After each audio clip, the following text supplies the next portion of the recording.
आप सभी को गुड मॉर्निंग। मैं गुरुजी आज फिर से आप लोगों के बीच में उपस्थित हूँ और आज मैं आप लोगों को चैप्टर नंबर 10.2 का क्वेश्चन नंबर 10 बताने जा रहा हूँ। उम्मीद करता हूँ बैक वीडियो में जो मैंने आपको पढ़ाया था वह आपको बेहद अच्छा लगा होगा। और यदि आपको मेरा वीडियो अच्छा लगता है तो आपसे रिक्वेस्ट है कि आप मेरे चैनल को प्लीज़ सब्सक्राइब कर लेंगे ताकि आने वाला मेरा सभी वीडियो आपके पास आसानी से पहुँच सके। तो चलिए बिना समय गवाए मैं आप लोगों के लिए क्वेश्चन पढ़ता हूं और आप इसे इस स्क्रीन पर ध्यान देंगे। और याद रखें यह जो क्वेश्चन है वो बिहार बोर्ड के लिए सबसे अधिक मोस्ट इम्पोर्टेंट क्वेश्चन है, इसलिए आप ज़रूर इसे देखें। जो भी व्यक्ति जो भी विद्यार्थी खास करके जो बिहार के बोर्ड में मैट्रिक बोर्ड में अपियर होने जा रहे हैं उसके लिए बहुत ज़रूरी है। तो देखिए क्वेश्चन स्क्रीन पर आपका क्वेश्चन दिया गया है, सिद्ध कीजिए कि किसी बाहरी बिंदु से किसी वृत्त पर खींची गई स्पर्श रेखाओं के बीच का कोण स्पर्श बिंदुओं को मिलाने वाले रेखाखंड द्वारा केंद्र पर अंतरित कोण का संपूरक होता है। तो अब आप यहाँ देखिए, सिद्ध कीजिए कि किसी बाहरी बिंदु से किसी वृत्त पर खींची गई स्पर्श रेखाओं के बीच का कोण, ठीक है। तो देखिए यहाँ पर पहले हम वृत्त बना लेते हैं, ठीक है। वृत्त पहले हम बना लिए, कोई दिक्कत नहीं, यह एक वृत्त हो गया, ठीक है। अब यह वृत्त का केंद्र O हो गया मान लेते हैं, ठीक। और यहाँ एक बिंदु बाहर P मान लेते हैं हम,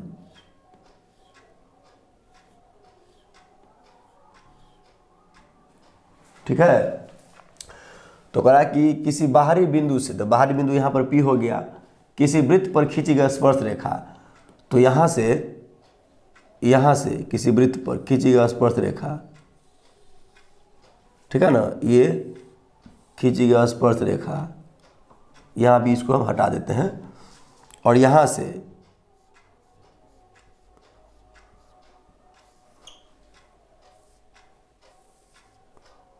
हो गया, तो इसको हम P मान लेते हैं, कोई दिक्कत नहीं।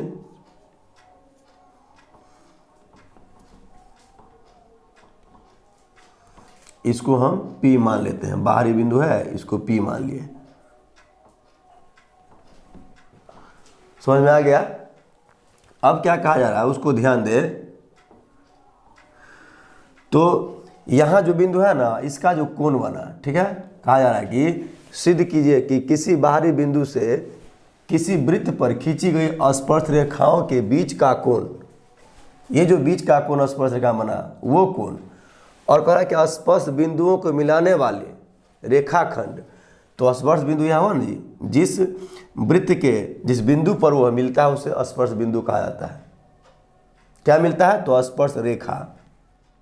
अब देखिए ये तो समझ में आ गया होगा कि वृत्त पर बाहर से खींची गई स्पर्श रेखा, ठीक है, यह स्पर्श रेखा है और यहाँ पर स्पर्श बिंदु है, जहाँ जहाँ पर स्पर्श के उसे स्पर्श बिंदु कहा जाएगा।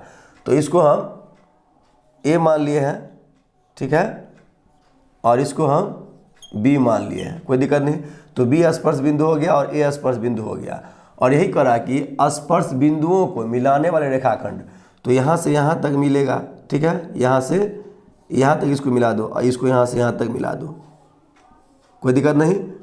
अब देखिए इसका जो कोण बना, ये इसके कोण क्या कर रहा है, स्पर्श बिंदुओं को मिलाने वाले रेखाखंड द्वारा, ठीक है, रेखाखंड द्वारा केंद्र पर अंतरित कोण, केंद्र पर अंतरित का मतलब जो अंदर में ये कोण बना केंद्र पर, ठीक है, ये कोण केंद्र पर अंतरित कोण, केंद्र पर अंतरित कोण का संपूरक होता है, यानी कि ये कोण इस कोण का संपूरक होता है, यानी कि इन दोनों का योग, ठीक है, इस दो कोणों का योगफल 180 डिग्री होगा। आपको याद होगा जब दो कोणों का योग 180 डिग्री होता है तो वह संपूरक कोण होता है, और जब दो कोणों का योग 90 डिग्री होता है तो वह पूरक कोण होता है। तो यह समझ में आ गया होगा। अब देखिए क्या कहा जा रहा है, हमें सिद्ध क्या करना है, ये दोनों कोण संपूरक कोण है। तो देखिए अब यहाँ तक समझ में आ गया होगा, ठीक है। PB स्पर्श रेखा है, ठीक है, और वो वृत्त का केंद्र है, यहाँ पर PA स्पर्श रेखा है, ठीक है। अब देखिए ये ए जो हो गया स्पर्श बिंदु हो गया, बी हो गया स्पर्श बिंदु, जहाँ पर वो स्पर्श किया है वृत्त पर स्पर्श रेखा, कोई दिक्कत नहीं। अब देखिए हम यही चीज लिखे हैं, दिया है ओ केंद्र वाले वृत्त पर दो स्पर्श रेखाएं पी ए और पी बी है, यहाँ पर यही चीज लिखे हैं, ठीक है। ओ केंद्र है वृत्त का, ठीक है, पी ए और पी बी दो स्पर्श रेखाएं हैं, ये क्लियर है, कोई दिक्कत नहीं। अब रचना में क्या हम लिखे हैं कि ओ वृत्त का केंद्र है, जो बनाए थे जिस प्रकार ओ वृत्त का केंद्र है, और ओ को, ठीक है, ओ को बी से और ए को हम मिला देते हैं, यहाँ तक भी कोई दिक्कत नहीं। अब देखिए तो हमें सिद्ध क्या करना है, तो हमें सिद्ध करना है कोण ओ और कोण पी, या कोण पी और प्लस कोण ओ बराबर 180 डिग्री। यानी कि आपको बताए थे जब दो कोण का योगफल 180 डिग्री होता है तो वह संपूरक होता है, और यदि जब दो कोण का योगफल 90 डिग्री होता है तो वह पूरक होता है। तो हमें संपूरक के बारे में बात कर रहा है, तो संपूरक होता है, ठीक है।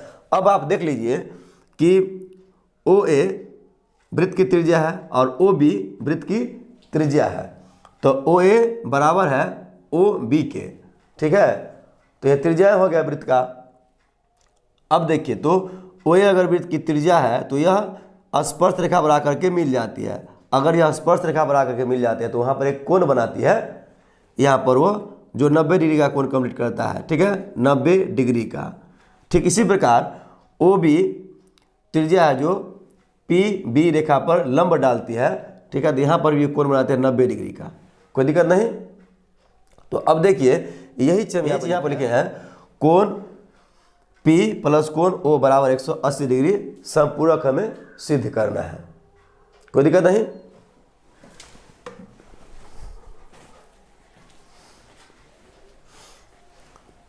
तो अब देखिए इस चारों कोण का योगफल हम करेंगे, तो अब देखिए तो यहाँ पर लिख दिए हैं कोण A बराबर 90 डिग्री। क्यों लिखे, आप जानबे किए कोण OA लंब किस पर है, PA पर, इसीलिए। और यहाँ भी ये लिखेंगे OB लंब PB पर, तो बराबर कोण B बराबर 90 डिग्री लिखेंगे। जैसे देख लीजिए यहाँ लिखते हैं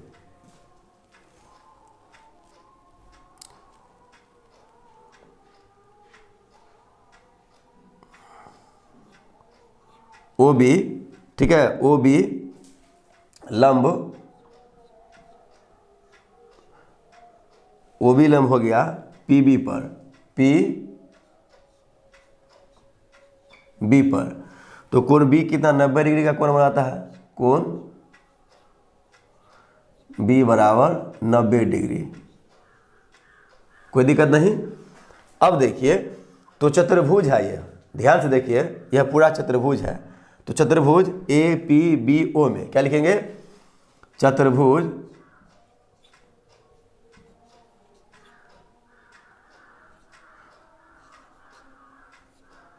चतुर्भुज APBO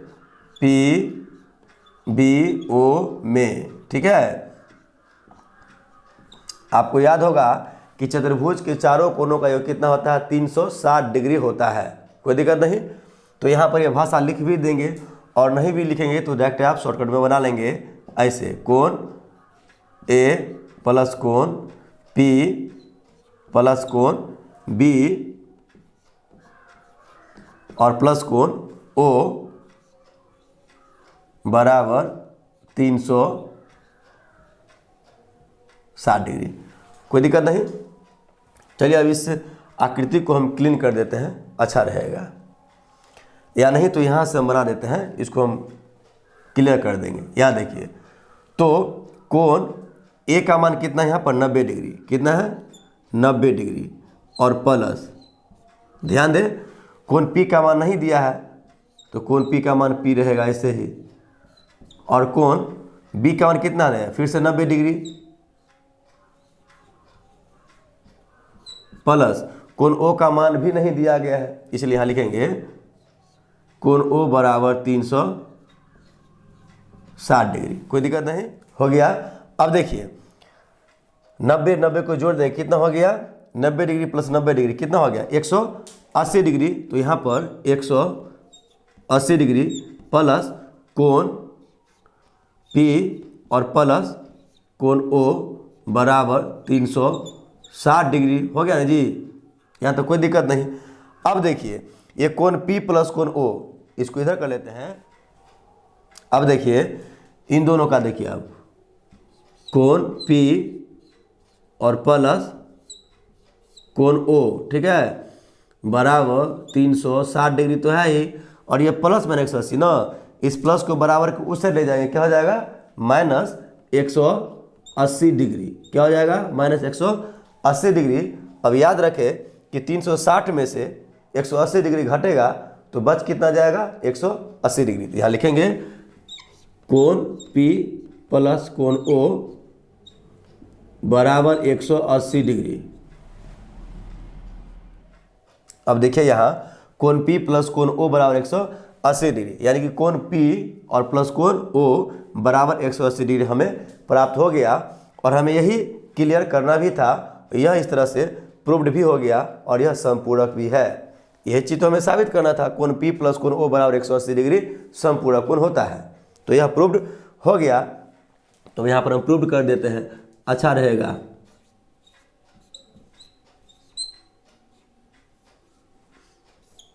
यह आपका प्रूव्ड हो गया। तो मैं चाहूँगा कि एक बार आपने इसका स्क्रीनशॉट ले लीजिए। सबसे पहले मैं इसको क्लीन कर देता हूँ, यह आकृति आपको समझ में आ गया होगा, कोई दिक्कत नहीं है। और यहाँ भी आप 90 डिग्री क्लियर कर देता हूँ समझाने के लिए, ठीक है।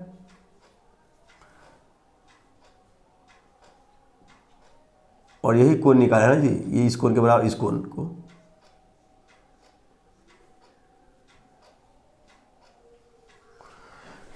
कोई दिक्कत नहीं। तो चलिए हम इसको पहले क्लीन कर देते हैं। अब मैं चाहूँगा कि आप एक बार इसका स्क्रीनशॉट ले लीजिए और कॉपी कलम निकाल कर बैठ के पूरा क्वेश्चन को आप लिख लीजिए, सवाल को, और इसे आप बार बार रिवाइज करिए, तभी आपको यह सवाल समझ में आएगा, क्योंकि यह सिद्ध करने वाला सवाल है और इसे बिहार बोर्ड में पूछा ही जाता है। इसलिए आपसे रिक्वेस्ट करता हूँ कि यह क्वेश्चन को जरूर देखें। स्क्रीनशॉट लीजिए।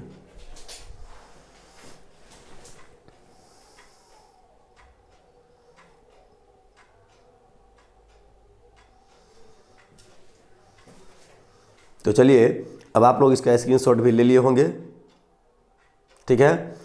और आपने मेरे वीडियो देखने के लिए अपना कीमती वक्त जो दिए हैं, इसके लिए आपको बहुत बहुत धन्यवाद। और आपसे एक रिक्वेस्ट है कि मेरे वीडियो को अधिक से अधिक शेयर करें, अधिक से अधिक इसे फैलाएं, पूरा बिहार में फैला दीजिए। अब मैं आपसे नेक्स्ट वीडियो में मुलाकात करता हूं, तब तक के लिए बहुत बहुत धन्यवाद।